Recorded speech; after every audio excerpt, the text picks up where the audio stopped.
দেখো এখানে একটা নৌকা আছে, তুমি চাইলে তোমায় নিয়ে এই পানিতে নামতে পারি। না, আমার ভয় করে। আচ্ছা ঠিক আছে, চলো তাহলে বাসার উদ্দেশ্যে যাওয়া যাক। আরও কিছু সময় থাকি, একটু বৃষ্টি আসুক। না, কাল বৃষ্টি তো ভিজে জ্বর হয়েছে, আর রিস্ক নিব না আমি, চলো বাসায় চলো। আচ্ছা। মন খারাপ করে। রোদ আমার মন খারাপ দেখে হেসে দিল। আবার নিয়ে আরবো, আরও 4 দিন আছি তো। ওর কথায় হেসে দিলাম আমি। তারপর রওনা হলাম বাসার দিকে। ওই আঙ্কেলরা আমাদের আসতে দিতে চাইছিল না, কিন্তু রোদ থাকল না।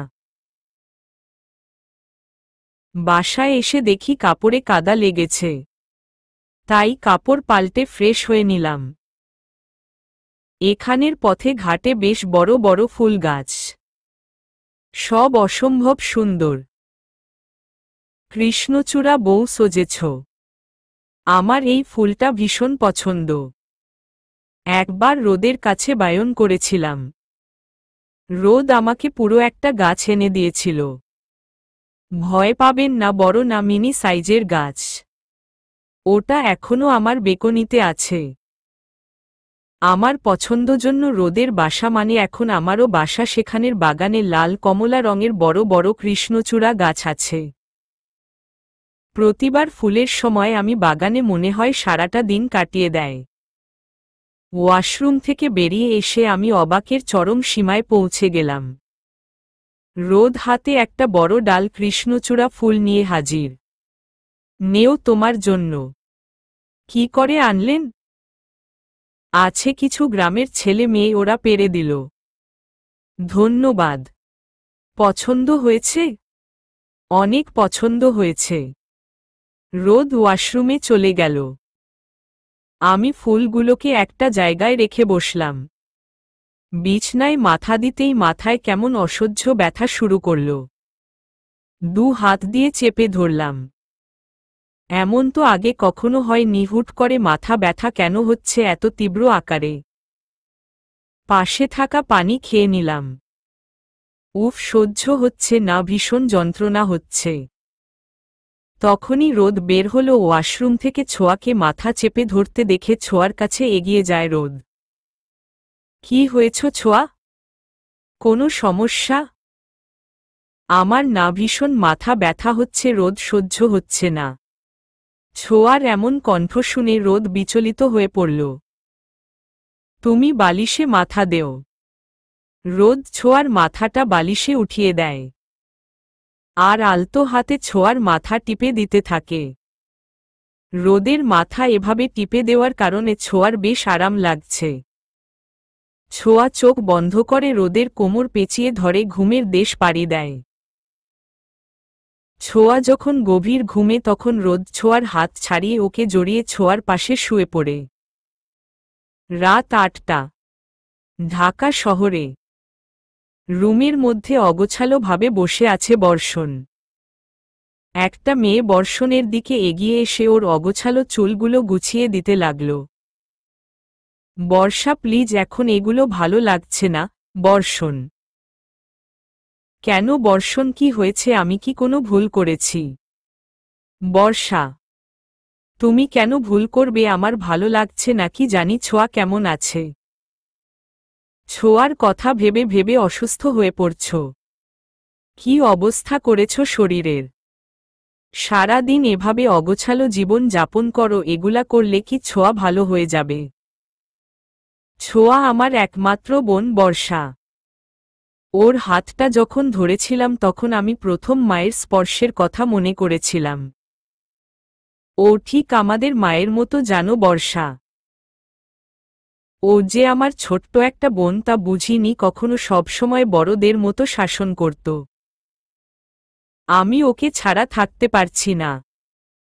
কি জানি রোদ সেদিন আমায় কেন তুলে নিয়ে গেছিল। নিশ্চিত কেউ ওকে ছোঁয়া আমার হাত ধরা ছবি দিয়েছিল। কিন্তু তুমি তো জানো বর্ষা ও আমার বোন। এ কথা আমি না রোদকে বলতে পারছি না, ছোঁয়ার থেকে দূরত্ব সইতে পারছি। আমার ছোঁয়াটা কেমন আছে তা খোদাই জানে। বর্ষা বর্ষণের ঘাড়ে হাত দেয়। প্লিজ বর্ষণ, এভাবে ভেঙে পড়ো না। তোমাদের সিচুয়েশন আমি বুঝতে পারছি, আমি বুঝতেছি সবকিছু, কিন্তু কি করবা বলো? সৃষ্টিকর্তা যা চায় তাই তো হয়। আমার বিশ্বাস ছোঁয়া ঠিক আছে, রোদ ওকে অনেক ভালো রাখছে। তুমি রোদকে চিনো না বর্ষা? ও আমাকে যে দিন তুলে নিয়ে গেছিল ওই দিন আমি বুঝে গেছিলাম ছোঁয়ার সাথে কেউ আমাকে বাজেভাবে উপস্থাপন করেছে। কিন্তু কেউকে বুঝতে দেওয়া যাবে না ছোঁয়া আমার বোন। আমি কেমন ভাই বর্ষা নিজের বোনের সাথে হওয়া অন্যায় ঠেকাতে পারছি না। বর্ষণ, একটা সময় আসবে যখন তুমি সব ঠেকাতে পারবে, প্লিজ এখন মন খারাপ করো না। বুঝতে পারছি না বর্ষা, আমার বোনটাকে আমি কি করে এই বিপদ থেকে রক্ষা করব। আল্লাহর উপর ভরসা রাখো, ইনশাআল্লাহ ভালো কিছু হবে। বর্ষণা বর্ষার হাতে চুমু খায়। তোমার জন্য আমার জীবন একটু ইজি হয়ে গেছে। তুমি তো আমার সব বর্ষণ, আমার জীবনে তুমি ছাড়া কেউ নেই। ছোঁয়া ঘুমোচ্ছে। বন্ধ চোখে ছোঁয়াকে কি অসম্ভব মায়াবী লাগছে, তা বুঝানোর ক্ষমতা রোদের নেই। ছোঁয়া রোদের বুকের মধ্যে লেপ্টে আছে। কি মায়াবী ছোঁয়া! রোদের কাছে আজও সবটা কেমন অদ্ভুত। ছোঁয়া কি করে অন্য কারোর সাথে রিলেশনে জোড়াতে পারে? রোদের যেন বিশ্বাস হয় না এই মেয়েটা তাকে ধোঁকা দিতে পারে, মেয়েটা যে ওকে খুব ভালোবাসে। ছোঁয়া রোদের বুকে ঘুমালেই রোদের কলারটা চেপে ধরে এক হাত দিয়ে। বাচ্চারা যখন কারোর কোলে উঠে তখন এমন যার কোলে ওঠে তার জামা কাপড় আঁকড়ে ধরে যেন ছেড়ে দিলে পড়ে যাবে। ছোঁয়া ঠিক তেমন করে রোদকে আঁকড়ে ধরে। ছোঁয়ার এই ছোট্ট ছোট্ট কাজ রোদের ভীষণ ভালো লাগে। ভালোবাসার মানুষের সব কাজই ভালোবাসার চোখে ভালো লাগে, কিন্তু এই বাচ্চামিগুলো ছাড়া রোদের জীবন যে অপূর্ণ। রাত 11টা। রোদ ছোঁয়াকে আলতো করে ডাকছে। ছোঁয়া, ছোঁয়া উঠো। হুম। ঘুমের ঘোরে। উঠো ছোঁয়া, ভাত খেতে হবে। উহু, আপনিও ঘুমান। ঘুমের ঘোরে। রোদ ছোঁয়ার কথা শুনে হেসে দেয়। আরে উঠো ছোঁয়া। রোদ টেনে ছোঁয়াকে উঠায়। কি ঘুম ঘুম চোখে। ছোঁয়ার চুলগুলো সামনে এসে এলোমেলো হয়ে আছে। রোদ সেগুলো গুছিয়ে কানে গুজে দিল। ভাত খেতে হবে, তারপর ঘুমাবে। এখন ইচ্ছে হচ্ছে না। হবে, উঠো উঠো। রোদ ছোঁয়াকে পাজকোলে করে টেবিলে নিয়ে আসে। যাও বেসিন থেকে ফ্রেশ হয়ে নেও। ছোঁয়া ডুলতে ডুলতে বেসিন পর্যন্ত যায়। 16 মাসে বছর কাটিয়ে ফ্রেশ হয়ে টেবিলে আসে। ছোঁয়ার ঘুম পেলে ও এটাই করে, ওর ঘুমের মাঝে কিছুই হুঁশ থাকে না। খানার খেয়ে নেও। এখন এগুলা হাত দিয়ে খেতে হবে? ছোঁয়ার প্রশ্নের মানে বুঝতে পেরে রোদ হেসে ছোঁয়ার মুখে খাবার ধরল। ছোঁয়া বাচ্চাদের মতো রোদের হাতে খেয়ে নিল। খাবার শেষে রোদ ছোঁয়াকে নিয়ে রুমে আসে। এবার ঘুমাও। কিন্তু এবার তো ঘুম আসবে না, ভেঙে গেছে। তো কি করতে হবে? ঘুরতে নিয়ে যাবেন? কিছুটা ভয় ভয় পেয়ে। এই রাতে কই? গ্রামের রাস্তা ধরে হাঁটতে ভালোই লাগবে রাতের বেলায়। আলবে। রোদ আমার আবদার শুনে অবাক। এখন এই রাতে? চলুন না। আমার মুখের হাসি দেখে রোদ সেটাকে ফেলতে পারল না। আমাকে নিয়ে বের হলো গ্রামের রাস্তায়। ফুরফুরে শীতল বাতাস। আমি আর রোদ। আমার মাথাটা রোদের কাঁধে। চুপচাপ নিঃশ্বাস নিচ্ছি শুধু। রোদ। হুম। আমার আপনাকে কিছু বলার আছে। কি? এদিকে বসুন। আমরা একটা গাছের তলায় বসলাম। কিছু সিরিয়াস। আমার আজ আপনাকে অনেক কিছু বলার আছে। বলো। আমি কে জানেন? আমার পরিচয় কি? আমি যে এতিম, আমার বাবা মা কে ছিলেন? এখন এসব প্রশ্নের কোনো মানে নেই। আছে। আমি আরিফ খান আর কণিকা খানের দুই মাত্র সন্তান। আমার বড় ভাই বর্ষণ খান। আমার কথা শুনে রোদের মুখের অবস্থা পুরোটাই পাল্টে গেল। আমি ওর দিকে তাকালাম। হ্যাঁ, যে মেয়েটা আর ছেলেটাকে আপনি এত দিন ধরে খুঁজে বেড়াচ্ছেন মারবেন বলে, আমরাই সেই দুইজন। বর্ষণ আমার আপন ভাই, এ কথা আমিও জানতাম না। আপনি চলে যাবার দিন ওর সাথে আমার দেখা। একটা কোট দিয়েছিল আমাকে, সেটা ফেরত দিতেই ওর সাথে আমার দ্বিতীয়বার দেখা। অতীত। এই বর্ষণ নামক ছেলেটার কোট আমার কাছে কি করব এটার?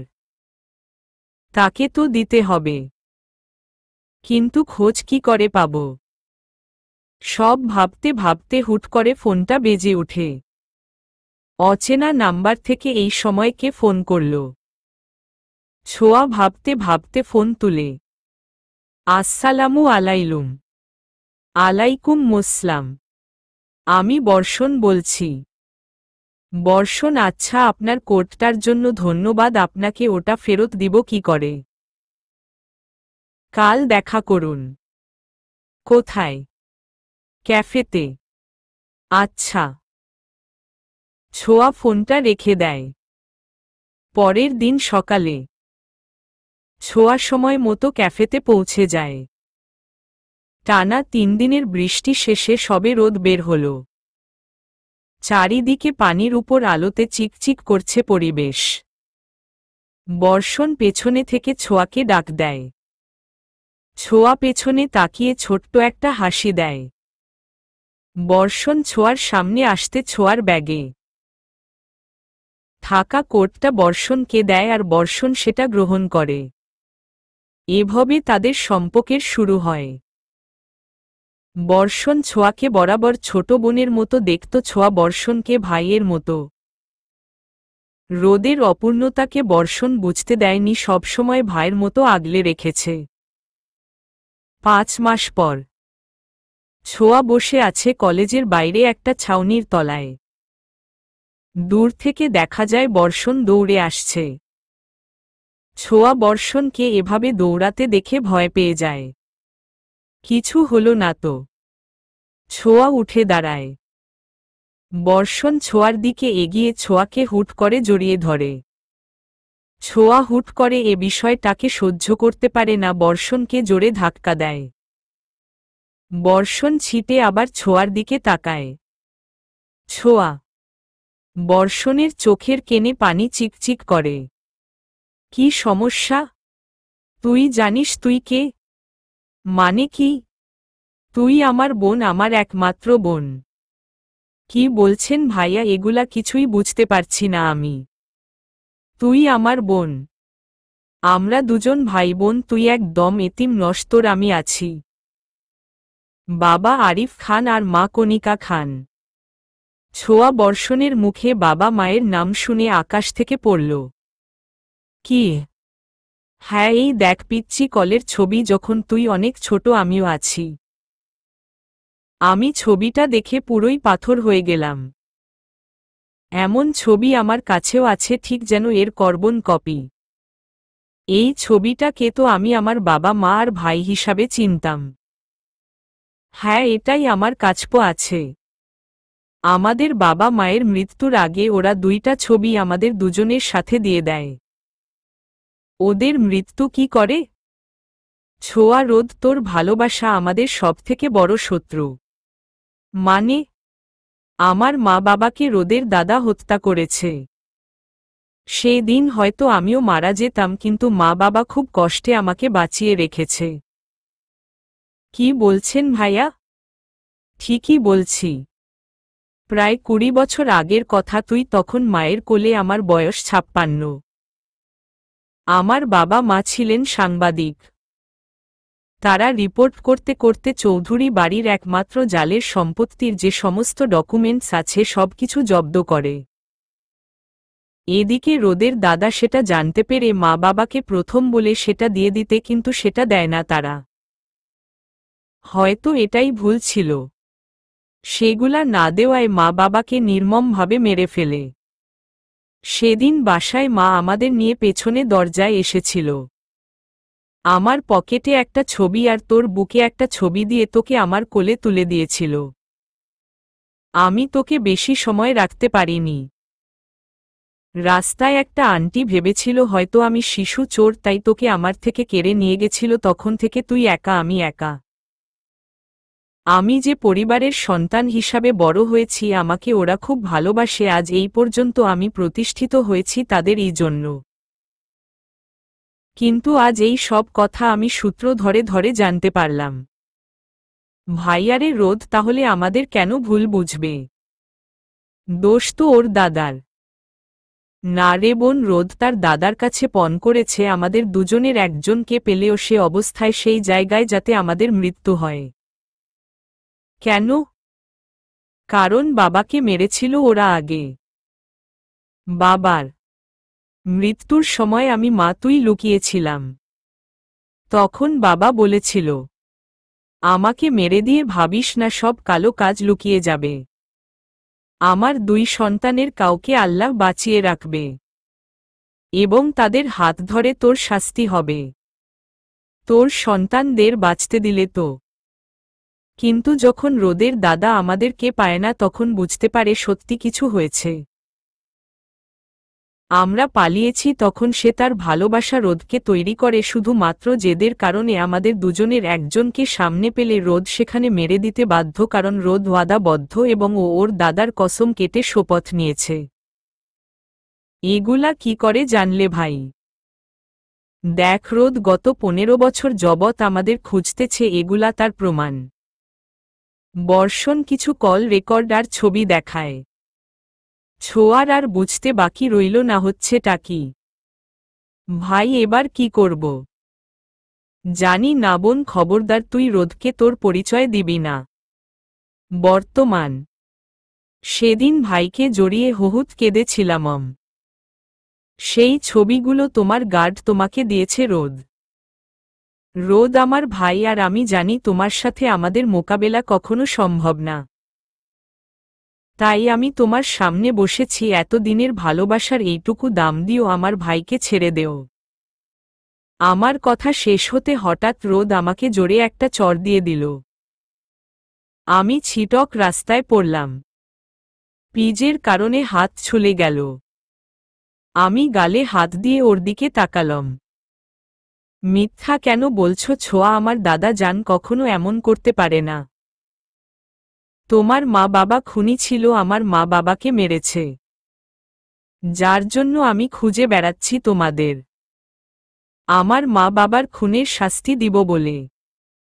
না, তুমি ভুল বিশ্বাস করো। আমার মা বাবা সাংবাদিক ছিলেন। তোমার দাদা জানের অনেক কালো কাজের ব্যবসা আছে, উনি শিশু ও পাচার করেন। ব্যাস, আর একটা কথাও বলবে না তুমি ছোঁয়া। রোদ আমাকে বিশ্বাস করো। না করি না বিশ্বাস? আমার দাদা জানের সম্পর্কে তোমাকে এগুলা বলার সাহস কে দিয়েছে? রোদ আমাকে বিশ্বাস করো। বাসায় চলো। রোদ আমাকে কিছু বলতে না দিয়ে বাসায় নিয়ে এলো। বাসায় এনে ঠাস করে ফ্লোরে ছুঁড়ে মারল। আমি থুবড়ে গিয়ে মাটিতে পড়লাম। ব্যথা পেলাম প্রচুর। রোদ আমার কাছে এসে দাঁড়াল। তুমি আমার দাদা জানের সম্পর্কে আর একটাও বাজে কথা বলবে না, আমি বলে রাখলাম। কিন্তু রোদ বিশ্বাস করো, বর্ষণ নামের ওই ছেলেকে আমি দেখে নেব, ও নিশ্চিত তোমায় খুব বাজে ভুল বুঝিয়েছে। কথাটা বলে ও হনহনিয়ে ওয়াশরুমে চলে গেল। হে আল্লাহ, আমি যা ভয় পেয়েছিলাম তাই হল। এবার কি করব? ভাইয়ার কোনো ক্ষতি করে দিলে আমি মরে যাব। কি করব? ভাবতে ভাবতে রোদ বের হল। আমি তখনও মেঝেতেই বসেছিলাম। রোদ আমার দিকে তাকিয়ে মুখ ঘুরিয়ে বেডে গিয়ে শুয়ে পড়ল। আমি ধীরে ধীরে উঠে বারান্দায় চলে গেলাম। আবার সেই মিষ্টি বাতাস। গ্রামের মো মো করা পরিবেশ। এত ভালোবাসা এত বিশ্বাস কিছুই আজ কাজে দিল না। রোদের বিশ্বাস হলো না আমকে। ওর দাদা জানকে সব বলে দিলে সত্যি আমাকে তো মারবেই, আমার ভাইয়াটাকেও ছাড়বে না। ভাইয়ার কথা ভাবলে বুকের মধ্যে মোচড় দিয়ে উঠছে। কি করব কিছুই বুঝতে পারছি না।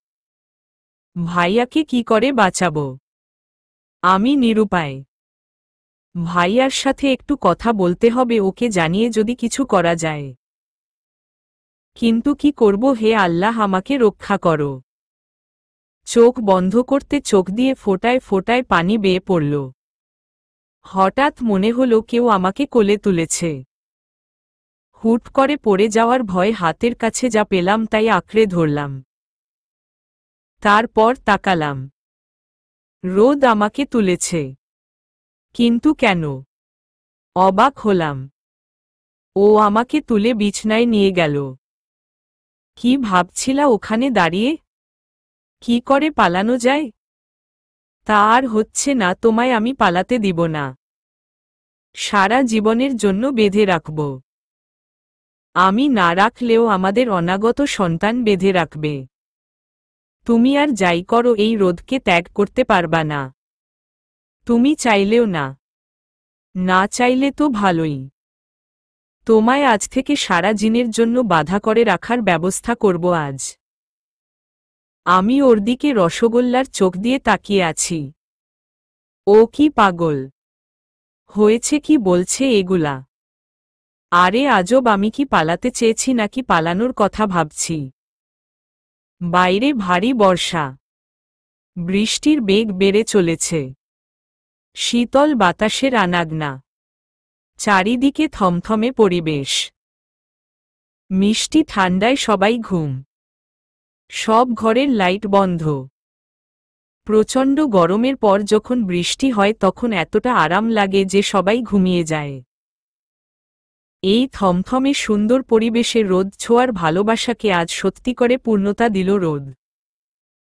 সকালে বৃষ্টির পর চিকচিক কাচের মতো স্বচ্ছ আলো বের হয়েছে। চারদিকে সুন্দর আলোতো আলোকিত। ছোঁয়ার মুখে আলোর ঝলকানি পড়তে ছোঁয়ার ঘুম ভেঙে যায়। ঘুম ভাঙতে নিজেকে রোদের বাহুডোর আবদ্ধ দেখতে পাই। ওর হাতের বাঁধন আলগা করার চেষ্টা করি কিন্তু ফলাফল শূন্য, সে আমাকে আরও শক্ত করে জড়িয়ে ধরে। তার মানে কি ও জেগে? আমি আরও একটু নড়তে ও হুট করে আমার ঘাড়ে কামড়ে দিল। আমি ব্যথায় আও বলে উঠলাম। আমার ঘুম হয়নি, নড়ছ কেন? আমি উঠব না। ঘুমাবা, চুপচাপ ঘুমাও। আল্লাহ। ছোঁয়া রাগ তুল না। কথাটা বলে সে আবার ঘুমোল। বাহ মহাশয় ঘুমোবেন আর আমি তার বুকের মধ্যে শুয়ে থাকব। এমনি তো দরকার। ঘুম তো নয়, ঢং যত সব। অসহ্যকর। ধুর, ভালো লাগে না। চোখ বন্ধ করে নিলাম আবার না চাইতেও। এদিকে বর্ষণ ছোঁয়ার জন্য পাগল হয়ে যাচ্ছে। ছোঁয়ার অবস্থা ঠিক কেমন তা বুঝতে পারছে না। বর্ষা চেষ্টা করছে সবসময় বর্ষণের সাথে থাকার। কিন্তু জেনে শুনে বোনকে রাক্ষস গুহায় রাখার পর পৃথিবীর কোনো ভাইয়ের চোখেই ঘুম থাকবে না। বর্ষণ জানে ছোঁয়া যদি কখনো ভুল করেও সত্যি রোদকে বলে, রোদ তো বিশ্বাস করবেই না, উল্টে তার বোনটার উপর টর্চার করবে। ছোঁয়া বলেছিল ভাইয়া আমার বিশ্বাস, রোদ আমার কথা বুঝবে। কিন্তু রোদ যে তার দাদা জানকে ভীষণ বিশ্বাস করে এটা ছোঁয়া বুঝতেছে না। বর্ষণের মাথায় শুধু মাত্র একটা কথা। ছোঁয়া কখনো এ কথা রোদকে বললে রোদ ওকে তো মেন্টালি ফিজিক্যালি টর্চার করবেই, সাথে বর্ষণকে হয়তো ছেড়ে দিবে ছোঁয়ার জন্য। কিন্তু এ কথা রোদ তার দাদাকে বললে বর্ষণকে তো মারবে, বর্ষাকেও ছাড়বে না। ছোঁয়া তো দূরে থাক, রোদকে না জানিয়েই ছোঁয়াকে মেরে দিবে। এ কথা বর্ষণ খুব ভালো করে জানে। ওরা এতটাই প্রভাবশালী যে ওদের কোনো বিচারই হবে না। যদি হতো তবে তাদের মা বাবা খুনের বিচারটাই আগে হতো। বর্ষণের ভাবনায় ছেদ ঘটিয়ে বর্ষার আগমন। কি করছো? কিছু না। তোমায় মুখটা সবসময় উদাস কেন থাকে বর্ষণ? তুমি তো সবই জানো বর্ষা। হ্যাঁ সব জানি আমি, কিন্তু তুমি এভাবে কেন ভেঙে পড়ছ? আমি তো আছি তোমার পাশে, আমার বিশ্বাস ছোঁয়া রানীর কিছু হবে। রোদ আর যাই করুক ছোঁয়াকে ভীষণ ভালোবাসে। আমার চিন্তা সব জায়গায় বর্ষা, তোমাকে নিয়ে, ছোঁয়াকে নিয়ে, সবাইকে নিয়ে। আমার খুব স্ট্রেস লাগছে বর্ষা। আল্লাহ, এত চিন্তা করো তার উপরে ঠিকমতো খাও না, তোমায় প্রেশার সবসময় লো থাকে। দেখি এখন মেপে দেখি। বর্ষা বর্ষণের প্রেশারটা মেপে অবাকই হয়। সত্যি ভীষণ কম। বর্ষণের মুখ দেখে বোঝা যাচ্ছে ও কতটা চিন্তা করছে। বর্ষা গিয়ে ডিম আর দুধ নিয়ে আসে। জোর করে সেটা বর্ষণকে খাইয়ে দেয়। ভালোবাসার মানুষ তার এমন অবস্থা কেউই দেখতে পারে না। সকাল না দুপুর 12টা বাজে। মহাশয়ের ঘুম ভাঙতে সে আমাকে ছেড়ে দেয়। এতটা সময় শুধুই আটকে রেখেছিল। উঠে গোসল সেরে একটা গোলাপি রঙের শাড়ি পরলাম।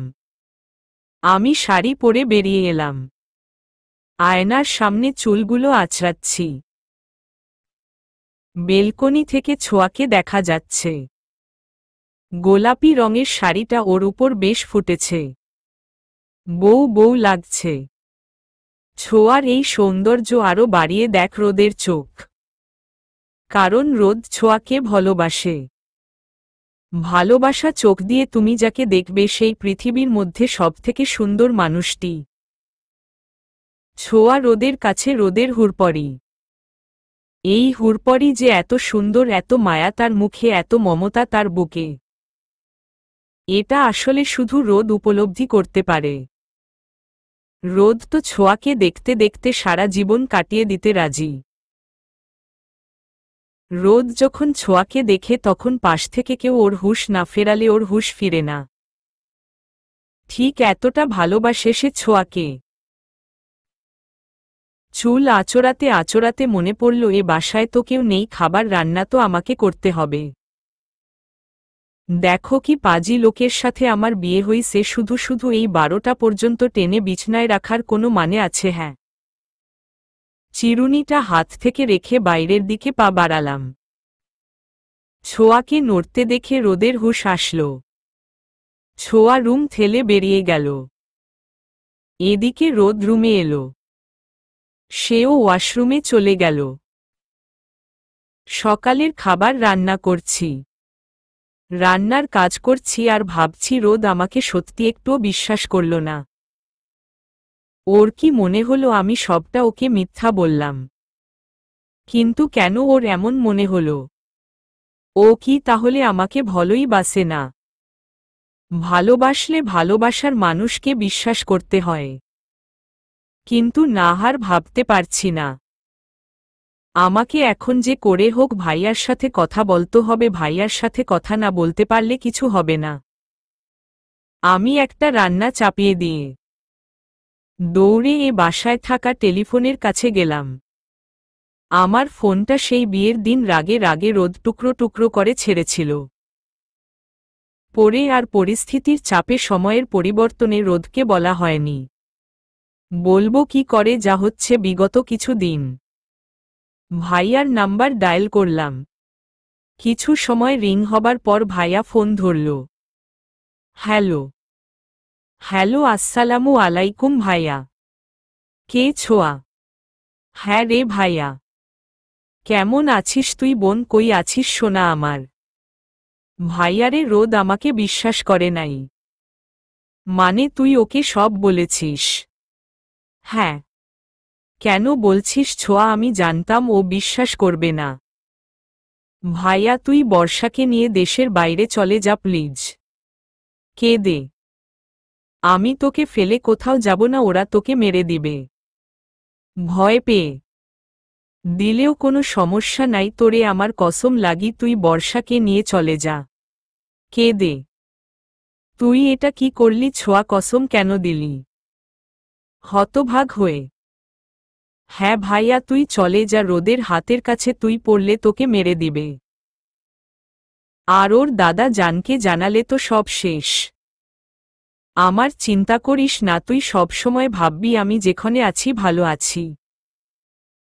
তোকে আমি কসম দিছি তুই না গেলে আমার মরা মুখ দেখবি। ছোঁয়া, হতাশ হস না ভাই, আমি সবসময় প্রাণ দিয়ে না পারি মন দিয়ে তোর সাথে থাকব। যদি কখনো দেখিস আমার কোনো ফোন 1 মাসের মধ্যে আসতেছে না, তখন বুঝিস তোর বোন আর নেই। তুই এখনই রেডি হ, বের হবি এখনই। কথাটা বলে ফোনটা কেটে কান্না করতে লাগলাম। খুব কষ্ট হচ্ছে আমার, ভীষণ কষ্ট হচ্ছে। কেন এত কষ্ট হচ্ছে জানি না। পৃথিবীতে মৃত্যুর থেকে বড় সত্যি হয়তো কিছু নেই। আজ সেই সত্যির মুখোমুখি হতে তবে কেন এত কষ্ট? এই দুনিয়ার মায়াতে জড়িয়ে গেছি। ভাইয়ার সাথে কাটানো শেষের একটা বছর সত্যি ভালো ছিল। রোদ আমার জীবনে আসায় ওর সাথে প্রতিটি মুহূর্ত আমার জন্য সুখের ছিল। পৃথিবীর সব সুখ আমাকে দিয়েছে ও। কিন্তু বড্ড ভয় হচ্ছে। হয়তো আমি বুঝতে পারছি আর সময় নেই। বর্ষণের চোখ দুটো লাল হয়ে আছে। হাতে ফোনটা নিয়েই সেভাবে বসে আছে। বোনের বলা প্রতিটি কথা বুকের মধ্যে হাজারটা চাকু ঢুকিয়ে দিয়েছে বর্ষণের। কি করবে কি না করবে কিছুই বুঝতে পারছে না সে। বোন কেন কসম দিল? কি দরকার ছিল? বর্ষা বর্ষণের কাছে এসে ওর ঘাড়ে হাত দেয়। এত সময় সব কথাই বর্ষা শুনেছে। ফোনটা লাউডে ছিল। বর্ষণ বর্ষার ছোঁয়া পেয়ে বর্ষাকে শক্ত করে জড়িয়ে ধরে। আর শব্দ করে কেঁদে দেয়। তা দেখে বর্ষাও কেঁদে দেয়। কি বলে সান্ত্বনা দিবে বর্ষা বর্ষণকে সে নিজেও জানে না। রান্না শেষ করে হাত মুখ ধুয়ে মুছে নিলাম। রোদ এলো আমার পাশে দাঁড়ালো। আমি ওর দিকে তাকাতে আমার কোমর জড়িয়ে নিল। আমি ড্যাবড্যাব চোখে ওর দিকে তাকিয়ে আছি। ওর মতিগতি বোঝার চেষ্টা করছি। মনে পড়ে ছোঁয়া আমাদের প্রথম দেখার কথা। ওর কথায় ওর চোখের দিকে তাকিয়ে আমার মনে পড়ে গেল আমাদের প্রথম দেখার কথা। 5 বছর আগের কথা। আমি ক্লাস 10-এ পড়ি। অতীত। বৃষ্টির দিনে বান্ধবী বর্ষার সাথে ছোঁয়া। বিদ্রোহ এই বান্ধবী বর্ষাই কিন্তু বর্ষণের স্ত্রী। হেঁটে বাসায় ফিরছে স্কুল থেকে। ছোঁয়া এই বৃষ্টির রাস্তা দিয়ে লাফাতে লাফাতে হাঁটছে। তা দেখে বর্ষা বলল, কি রে, কি সমস্যা তোর? পেছনে ফিরে হাঁটছিস কেন? পড়ে যাবি তো। না পড়ব, না পড়লে আমার বর ধরবে। কথাটা বলতে না বলতে ছোঁয়া পেছনে থাকা কিছু সাথে ধাক্কা খেয়ে যেই না নিচে পড়বে। বর্ষা এগিয়ে আসতে আসতে ছোঁয়াকে কেউ ধরে বসে। ছোঁয়া ভয়ে চোখ বন্ধ করে নেয়। কিন্তু কিছু সময় পর বুঝতে পারে ওকে কেউ ধরেছে, যার জন্য ও নিচে পড়েনি। যাক বাবা, এবারের মতো কোমরটা বেঁচে গেছে। এই রাস্তায় পড়লে একে কোমর 2 কাটা ছেঁড়া ফ্রি। ধীরে ধীরে চোখ মেলে তাকায় ছোঁয়া। একটা লম্বা উজ্জ্বল ফর্সা মতো করে একটি ছেলের বুকের মধ্যে লেপ্টে আছে ছোঁয়া। ছোঁয়া নিজেকে সামলে সরে আসে। ছেলেটি হাত দুটো বুকে বেঁধে ছোঁয়ার দিকে তাকায়। রাস্তা দিয়ে এভাবে নাচানাচি করবে আর বলবে পড়ে গেলে আমার বর ধরবে। ভালোই বুদ্ধি। দেখুন আমি সরি খেলায় করিনি। আর আপনি এগুলা কি করে শুনলেম? আপনি কি আমাদের ফলো করছেন? যাহ বাবা, তোমাকে এই বিপদ থেকে বাঁচালাম আর তুমি কই ধন্যবাদ দিবা তা না, আচার বিচার শুরু করেছ। প্রথমত আমি আপনাকে চিনি না, আপনি আমায় তুমি করে কেন বলছেন? এই দেখো, তুমি তো বললে পড়ে গেলে আমার বর ধরবে। তো পড়ে গেলে ধরলাম আমি হলাম তোমার বর নাকি? ছেলেটার কথা শুনে বর্ষা আর ছোঁয়া দুজনের চোখ রসগোল্লা হয়ে গেছে। কি বলে কি এই ছেলে? এই ছেলে, এই মুখ সামলে কথা বলুন। কি আজব কথা বলছেন আপনি? এই বর্ষা, চল তো। ছোঁয়া পাশ কাটিয়ে চলে আসতে গেলে ছেলেটি ছোঁয়ার হাত ধরে বসে আর নিজের সাথে মিশিয়ে নেয়। পালিয়ে লাভ নেই, পারবা না আমার থেকে পালাতে। তুমি আমারই হবে, শুধুই আমার। ছোঁয়া জোরাজুরি শুরু করে নিজেকে ছাড়ানোর। কিছু সময় পর ছেলেটা ছোঁয়াকে ছেড়ে দেয় আর ছোঁয়া বর্ষাকে নিয়ে বাসার দিকে চলে আসে। ছেলেটা ছোঁয়ার যাবার দিকে তাকিয়ে থাকে। বর্তমান। ঠোঁটের উপর কিছু অনুভব হতে ভাবনা জগৎ থেকে বর্তমানে ফিরে দেখি। মহাশয় আমার উপর হামলা চালিয়েছে। এই ছেলে জীবনে শুধরাবে না। রোদ আমাকে জড়িয়ে ধরে বসে আছে। কেন আছে কে জানি। আমি চুপচাপ তার বাহুডোর বাঁধা হয়ে আছি। হঠাৎ ওর কি হলো আমি জানি না। এমন ব্যবহার কেন করছে ও? সরি ছোঁয়া। কি হয়েছে? ছোঁয়া। আমি বুঝতে পারলাম ও কাঁদছে, কিন্তু কেন কাঁদছে তা বুঝতে পারছি না। আমি মুখ তুলে তার দিকে তাকাই। কি হয়েছে রোদ? ছোঁয়া, আমি জানতে পেরেছি কে অপরাধী। আমি বুঝতে পেরেছি সব। আমার দাদা জান তোমার মা বাবাকে মেরেছে। ওরাই তোমার মা বাবাকে মেরেছে। আমি কথা দিচ্ছি আমি নিজে তোমার দাদা এর জীবন রক্ষার দায়িত্ব নিলাম। এবং তোমার মা বাবা মৃত্যুর বিচার ও আমি দিব। রোদ, তুমি কেঁদো না। ভুল বুঝেছি ছোঁয়া, তোমায় মেরেছি আমি এই হাত দিয়ে। ক্ষমা করে দেও আমাকে। এভাবে বলো না। কি বলবো আমি? দাদা জান আমাকে ছোট থেকে যা বুঝিয়েছে আমি সবসময় তাই বুঝেছি, সবসময় তার কথা শুনেছি। কিন্তু এখন আমার নিজেকে অসহায় লাগছে। কোনো আশা নেই। সবকিছু ধোঁয়াশা হয়ে আসছে। তোমায় কেন এত কষ্ট দিয়েছি ছোঁয়া, বলতে পারো? রোদ। আমি রোদকে জড়িয়ে ধরলাম। ভালোবাসি তোমায়, তোমার দেওয়া কোনো আঘাত আমাকে ব্যথা দিতে পারবে না। আমি ভুল করেছি ছোঁয়া, আমাকে ক্ষমা করো তুমি। রোদ, তুমি যা করেছ না জেনে করেছ। আমি তোমার সাথে আছি, থাকব সব সময়ে। আমি কেন তোমায় কষ্ট দিয়েছি ছোঁয়া? আবার সেই এক কথা কেন বলছো? সরি ছোঁয়া। রোদ আমাকে জড়িয়ে ধরে বসে আছে। আমিও চুপচাপ ওর বুকের মধ্যে নিজেকে গুটিয়ে নিয়েছি। ডিম কেটে সন্ধ্যা হল। রোদ বসে আছে আমার পাশে। হঠাৎ কলিং বেলের শব্দ। আমি উঠে দরজা খুলতে অবাক। ভাইয়া বর্ষা দাঁড়িয়ে। আমি ভাইয়াকে জড়িয়ে ধরি। কেমন আছিস বোন? ভালো ভাই, তুই কেমন আছিস? ভালো। ওদের ভেতরে আসতে দেও। রোদের কথায় আমি ওদের নিয়ে ভেতরে এলাম। এবার পরিবার পূর্ণতা পাবে ছোঁয়া, আমরা সবাই একসাথে থাকব। দাদা যান। দাদা যান ক্ষমা চাইবে, দেখো ছোঁয়া, দাদা যান ছাড়, পৃথিবীতে আমার কেউ নেই, তুমি ওনাকে মাফ করে দেও। রোদ আমার হাত ধরে কথাটা বলল।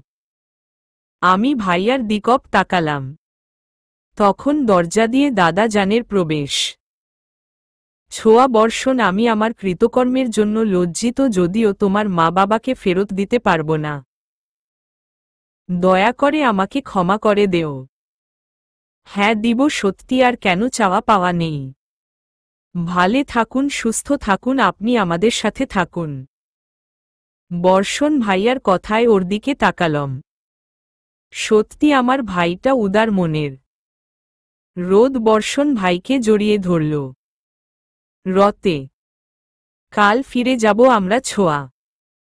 বাসায়। হ্যাঁ, আর কাল থেকে আমরা একসাথে থাকব। তুমি জানো হাজার ঝড় ঝাপটা সবকিছুর ভেতর দিয়ে তবুও তোমায় ভালোবাসি। তবুও তুমি। সমাপ্ত।